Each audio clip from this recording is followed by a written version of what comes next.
नमस्कार। ओम शांति दोस्तों। आज हम जिस विषय पर चर्चा करने जा रहे हैं वो है भारत की कहानी। आरंभ से लगाकर अंत तक भारत की कहानी के बारे में आज हम विचार करेंगे और आज आपको पूरे भारत की कहानी सुनाएंगे। देखो, बहुत प्राचीन समय की बात है। शुरुआत में भारत सोने की चिड़िया कहलाता था। तो क्यों कहलाता था सोने की चिड़िया? क्या वास्तव में सोने की चिड़िया होती थी वहां पे? नहीं। वहां पर इसका मतलब ये था कि सब कुछ जो था वो सोने जैसी दुनिया थी, पवित्र दुनिया थी। वहां सोने के महल होते थे और इतनी सोने की खानियां होती थी और पूरा विश्व भारत कहलाता था, आर्यावर्त कहलाता था। तो वर्त का अर्थ होता है पूरी पृथ्वी। आर्यावर्त माना श्रेष्ठ देवी देवताओं का रहने का स्थान। पूरी पृथ्वी पर आर्यों का राज्य था और आर्य का अर्थ होता है श्रेष्ठ, और श्रेष्ठ होते थे देवी देवता। तो शुरुआत के अंदर लक्ष्मी नारायण का राज्य था इस पृथ्वी पर और सोने के महल होते थे। शेर और गाय भी घाट पर पानी पीते थे। ऐसा वो समय था, ऐसी वो स्थिति जो लोगों की इतनी अच्छी थी कि सब लोग देवी देवता कहलाते थे। सर्वगुण संपन्न थे, सारे गुण उनके अंदर थे। 16 कला संपूर्ण थे, संपूर्ण निर्विकारी और मर्यादा पुरुषोत्तम थे। संपूर्ण अहिंसक, किसी को भी मन वचन कर्म से दुख नहीं देते थे और उनके अंदर योग की शक्ति थी। वो योग से जन्म लेते थे और योग से ही शरीर छोड़ते थे। वहां पर भोग वासना विकारों जैसे चीजों का कोई नाम निशान नहीं था। इसलिए भारत को स्वर्ग कहते थे। स्वर्ग माना जहां सब सुखी हो, जहां सुख शांति संपत्ति सब कुछ हो, खुशियां हो, समृद्धि हो। तो वहां पशु पक्षी भी बहुत सुखी होते थे। यहां तक कि गाय और शेर भी जहां एक घाट पर पानी पीते हो तो सोचो, जहां पशुओं में इतना प्यार था वह मानव में कितना प्यार होगा। तो मानव वहां मनुष्य नहीं, देवी देवता कहलाता था। तो ऐसी दुनिया को स्वर्ग या सोने की चिड़िया कहते थे। तो वहां पर लक्ष्मी नारायण के राज्य के अंदर 9 लाख जनसंख्या थी जो सब आपस में प्यार से रहते थे। वहां किसी को कोई ऑर्डर या आदेश देने की जरूरत नहीं थी। सब अपना काम स्वयं करते थे और अपना अपने काम के प्रति पूरी वफादारी रखते थे। किसी को कुछ कहने की जरूरत नहीं पड़ती थी। तो ऐसी सुंदर व्यवस्था के कारण वो राम राज्य कहलाता था, जहां सुख शांति थी। तो उस युग को सतयुग कहते हैं, जहां लक्ष्मी नारायण का राज्य था।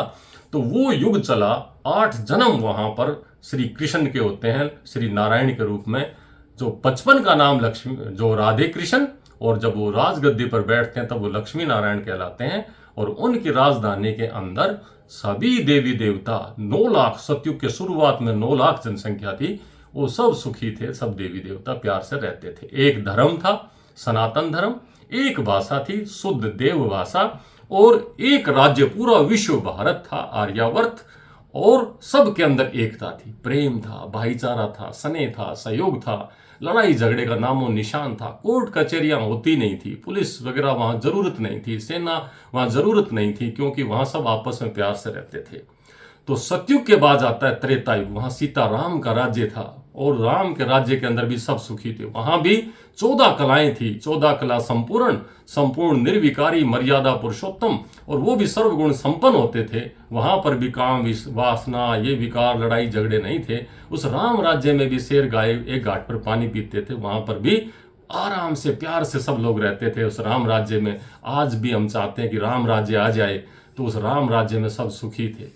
तो उस राम राज्य की कल्पना जो हम कर रहे हैं वो पहले था हमारा भारत, और उसमें पूरा विश्व चक्रवर्ती राजा थे। राम भी चक्रवर्ती राजा थे। पूरे विश्व पर राम का राज्य था। उस समय और खंड होते नहीं थे। पूरा विश्व भारत का इसलिए था क्योंकि सारा जो पृथ्वी है वो सारी जुड़ी हुई थी और चारों तरफ पानी था, सागर था, और बीच के अंदर जो पूरी पृथ्वी होती थी।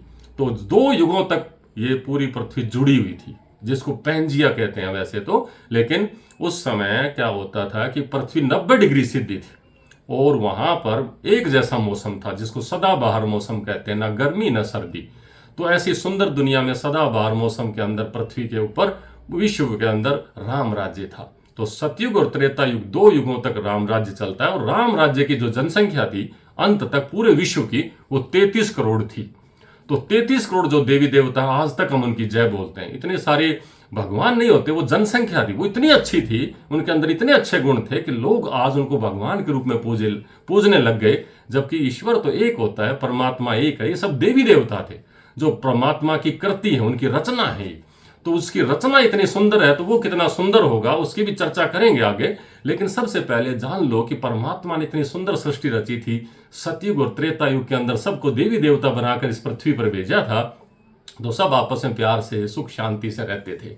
तो 2 युगों तक इस पृथ्वी पर सुख शांति थी, भारत सोने की चिड़िया था, आपस में प्यार था, इतने ऊंचा साहित्य, इतना ऊंची संस्कृति, इतना ऊंचा सब क्या हम आपस में मेल जोल था।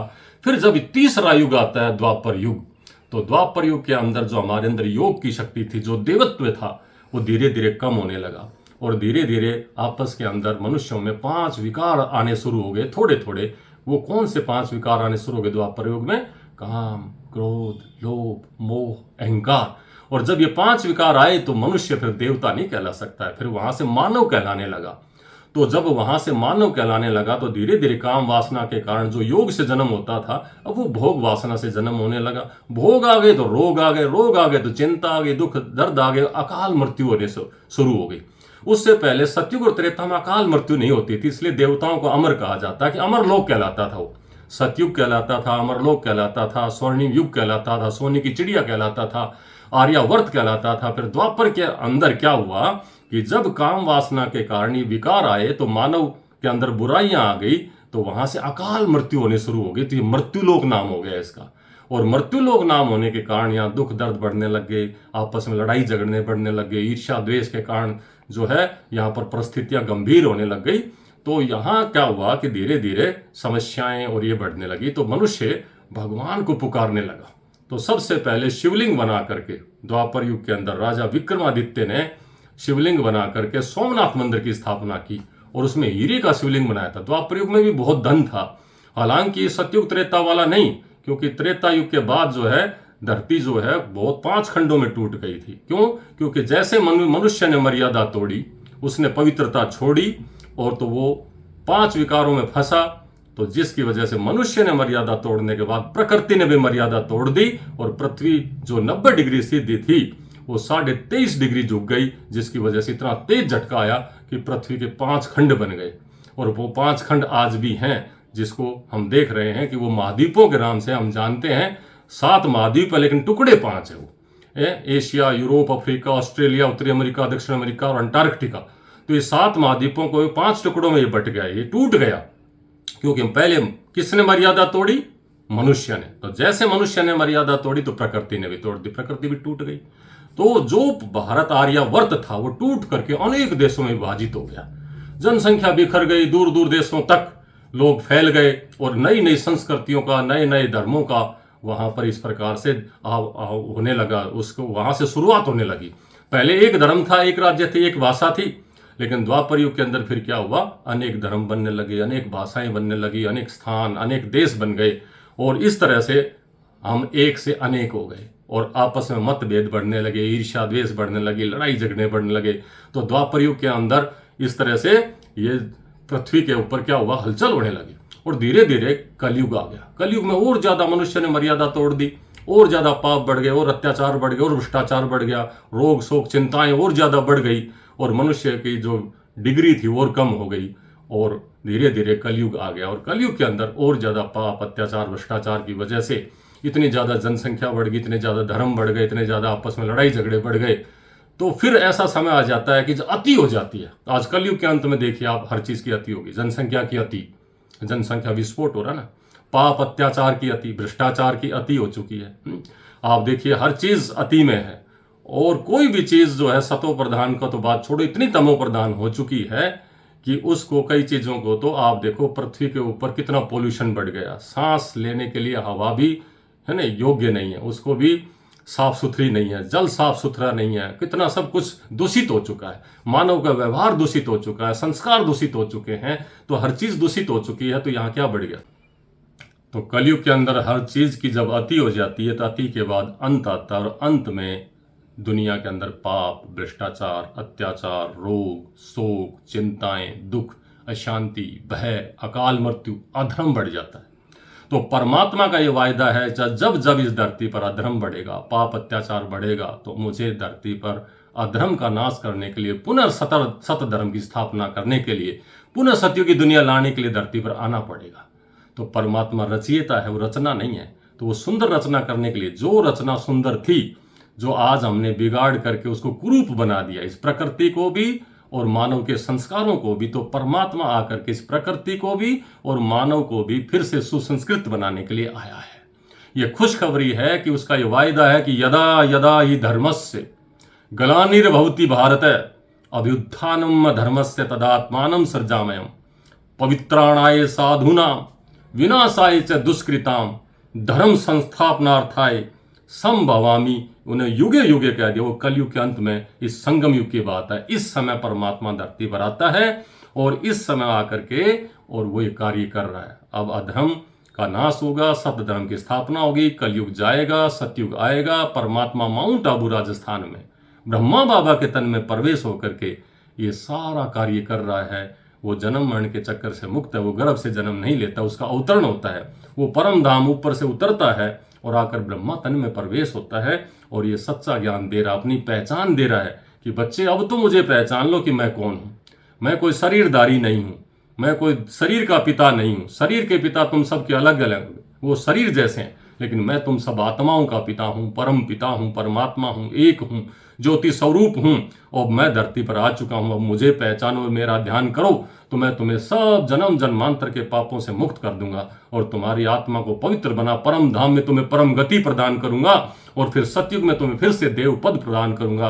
अब मैं आया हूं मानव से देव बनाने के लिए। आज का मानव शुरू में देव था और द्वापर युग में, तीसरे युग में मानव कहलाया। आज कल युग में तो दानव बन चुका है। उसकी एक्टिविटी ऐसी हो गई है कि वो दानवी कर्म कर रहा है, जिसकी वजह से आज सारे विश्व को खतरा है। कहाँ कहाँ उसने परमाणु हथियार बना लिए, हाइड्रोजन बम बना लिए हैं, तो सारे विनाश के कारण बन चुका है और प्रकृति का भी शोषण कर रहा है, प्रकृति को भी दूषित कर दिया है। जब ऐसा माहौल हो जाता है, हर चीज अतीम हो जाती है, तब परमात्मा को आकर के सबकी आस उसी पर टिक जाती है कि हे भगवान, अब आप ही आओ, आप ही आकर के सबका कल्याण कर सकते हो। मनुष्य के बस की बात नहीं है। तब ऐसा समय आता है, तब परमात्मा धरती पर आता है। वो आ चुका है और वो अपना कार्य कर रहा है। तो आप सभी भाई बहनों से ये निवेदन है कि आप जो परमात्मा आकर के अपना कार्य कर रहा हो भारत में, माउंट आबू राजस्थान में, उसको पहचानो। सब जगह उसने देश विदेश में सेंटर खुलवाए हैं और वहां जाकर के आप ये ज्ञान और योग की ये जो शिक्षाएं परमात्मा दे रहा है उसको ग्रहण करो। उसने प्रजापिता ब्रह्मा कुमारी ईश्वरीय विश्वविद्यालय की स्थापना की है, जो सारे विश्व में की है। सारे विश्व का विद्यालय जब भगवान आकर के ज्ञान देता है तो ये सबको निःशुल्क दिया जाता है।